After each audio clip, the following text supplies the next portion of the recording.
When men go bad, they often go bad by being antisocial and tyrannical. So, where there's way more antisocial men than there are antisocial women, which is why there's 20 times as many men in jail as there are women.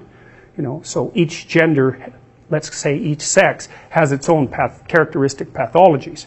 And there are some antisocial women, and there are some high neuroticism guys or some guys who are really agreeable as well. So, but they're rarer. You might say, well, if you're only going to interact with someone once, you might as well just take advantage of them and run off. That's what a psychopath does, by the way. And there is room in the environmental niche for psychopaths, but they have to keep moving around, because otherwise people figure out who they are. So they just move around, and they can take advantage of one person, maybe 5 times or 10 times or something, and then the reputation spreads and they got to get the hell out of there. So it's not a good long-term strategy.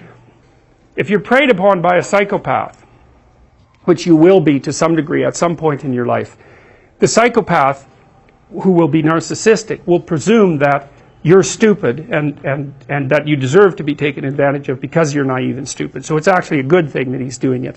And his proof for, and I'm saying he because there are more male psychopaths, the proof that you're stupid, naive, is that he can take advantage of you. And so, like, if you were wiser, you'd be, you'd know his tricks, and then it wouldn't be morally necessary for him to show you just exactly who knows what about what. And so the psychopath will use his ability to fool you as proof of his own grandiose omnipotence, omniscience, and narcissism. And the problem with that is that you can be fooled by a psychopath. And virtually anybody can. So that Robert Hare, for example, who studied psychopaths for a long time and interviewed a lot of them, like hundreds of them, and videotaped many of the interviews, he said when he was talking to the psychopath, he always believed what they were saying. And then he'd watch the video afterwards and see where the conversation went off the rails. But, the proclivity to be polite in a conversation is very strong. And if you're polite, you don't object to the way that the person unfolds their strategy, And psychopaths are pretty good at figuring out how to manipulate, obviously, how to manipulate people. And the probability that you will be immune to that is extraordinarily low. Go watch Paul Bernardo being interviewed by policemen on YouTube. That's that's enlightening, man. Paul Bernardo, he's like the CEO of a meeting in that video, He gives the cops hell, he gives the lawyers hell, he protests his innocence. He basically tells them that they're rude and untrustworthy because they don't trust him because he did a few little things 17 years ago. But he basically goes, well, that's a long time ago. It's like, we're past that, aren't we? I mean, I'm having a discussion with you. I'm trying to help you solve some crimes, which, by the way, I committed, but we won't bring that up. And you're accusing me of being a liar. Like, you're not playing fair. What's up with you? And then when they answer, he looks at his fingernails, which is like, that's a lovely little manipulative thing, because it basically means whatever happens to be under my fingernail at the moment is much higher priority than listening to your foolish story. And you watch, you'll see people do that to you. And then you get a little insight into what they're up to. He's very good at that. And so, or he looks outside, or he just looks at his hands, or he looks out the window, immediately dismissive in his nonverbal behavior. It's brilliant. The courts were forced to release that, by the way. But look it up, Paul Bernardo on YouTube. Wow, it's just mind-boggling. He's so good at what he does. And he's good-looking, and he's charismatic, and, he can really pull it off. And you can't tell what's happening with the cops and the lawyers, whether they're just letting him play his routine to get some information from him, or whether he's actually setting them back on his heels. And I suspect it's a bit of both. But it's masterful performance. If you didn't know who he was, and you were watching it without the audio, you'd think he's the CEO of some company giving his employees hell for not being up to scratch. That's all his body language, his eye contact, everything just speaks that. It's amazing. So anyways, you got these 2-bit hoods here who think they're really something. They also think they're tough and dangerous, and they're not. They're just, cowardly and corner dwellers, and they confuse their unwillingness to abide by reasonable rules as indication of their heroic courage, which is something else that low-rent hoods like to do, And it's partly because lots of people who just attend to the law do that because they're cowardly, which is a Nietzschean observation. Are you good, or are you just afraid? Well, let's start with afraid first. before we proceed to good. And that the reason that you follow the rules is because you're afraid of getting caught.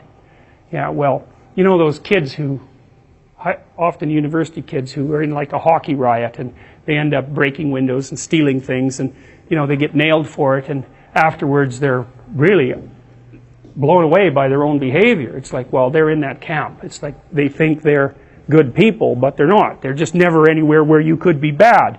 And as soon as you put them somewhere where they could be bad, it's like out it comes, just like that. And that's really worth thinking about. Because most of you, many of you, but not all of you, I suspect, have never really been somewhere that you could be really bad and get away with it. And so you might think, well, you wouldn't do it, but people do it. And if you give in to that temptation, which you often will, then it wins, and because it wins, it gets a little dopamine kick and it grows stronger. Anything you let win, the internal argument, grows. And anything you let be defeated shrinks, because it's punished. It doesn't get to have its way. So that's another thing really to remember. Don't practice what you do not want to become. And because they're neurological circuits. You build those things in there, man. They're not going anywhere. You can build another little machine to inhibit them. That's the best you can do. Once they're in there, you can't get them out. So, and then the ones you build to inhibit can be taken out by stress, and the old habits will come back up. So you got to be careful what you say and what you do, because you build yourself that way. Something's behind the scenes pulling the strings.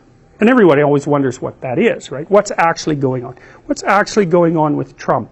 Who's actually in control? Is it Putin? I mean, that's the fantasies of the left. It's Putin. It's like, well, the question always is, what's going on behind the scene, right? And the question is, that's the case certainly on the political landscape, business landscape, interpersonal relations. What are you really up to? Everyone's always wondering that, right? That's why they're watching your eyes, because your eyes point at things, and they can infer what you're interested in and what you're up to by looking at what you look at. And that's why your eyes have whites, is so that we can see where you're pointing them, because gorillas don't. And so what that means, roughly speaking, is that all of your ancestors whose eyes couldn't be reliably tracked were either killed or didn't mate. It's a big deal for us to see where people's eyes are pointed. And so we're always watching each other's eyes constantly. What are you up to? What are you up to? What are you looking at? What do you want? And I want to know, because if I know what you want, I can predict how you're going to behave. And that also means I can cooperate with you, or I can compete with you, or I can lie to you. But all the information is in the eyes, surrounded by the facial display, right? Because that's also an indication of motivation and emotion. And so we're like, our eyes are so good at that for you guys sitting there in the back, I can tell if you're looking at my eyes or at my chin. And the deviation in your eyes is so tiny that it's a kind of miracle that we're capable of making that perceptual observation. It's really important to us. One of the things that was really big, and it's probably even worse now, when I was a parent of young children, was to teach your kids how to be afraid of strangers. It's like, no, wrong. That is not what you teach them. Because all you do is teach them then to be timid and fearful, and the real predatory types, they're pretty much thrilled about that. Because you'll also make them sheltered and naive. You know, so that isn't, you make your kids courageous and you get their damn eyes open, and that's the best thing you can do to protect them against people who are truly dangerous. So none of that terrifying them. It's